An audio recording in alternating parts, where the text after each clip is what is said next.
काय करत होते दिवसभर आज? साधा एक फोन पण नाही केला मला. तुम्हीच तर म्हणता ना, मी दोस्तांमध्ये असताना मला कॉल करत नको जाऊ, म्हणून मी नाही केला. अरे, आज चक्क स्वयंपाक लवकर बनवतेस.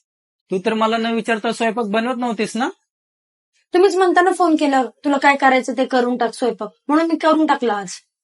जेवताना तू काहीतरी बोलायचं म्हणत होतीस. काय बोलायचंय तुला?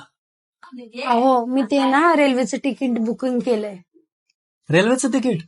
पण तुला तर ते ऑनलाईन जमत नव्हतं ना? अहो, ते एका माझ्या मैत्रिणीने शिकवलं. आणि ऐका ना, आता काही दिवस तुम्हाला बाहेरच खावं लागणार आहे. पण का? अहो, माझ्या आईची तब्येत आहे ना थोडी खराब आहे, तर मी म्हणलं थोडे दिवस जाऊन येते. बरं ठीक आहे, मी तुला सकाळी सोडवतो रेल्वे स्टेशनला. अहो नको, मी कॅब बुक केलीये. पण दरवेळेस तर मी सोडतो ना तुला.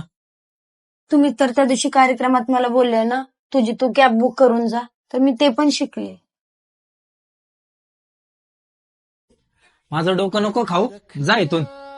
ज्या दिवसापासून सगळ्या गोष्टी माझ्या मी करायला लागेल ना, त्या दिवशी सर्वात जास्त त्रास तुलाच होईल. थकलं नाही गड्या पाऊल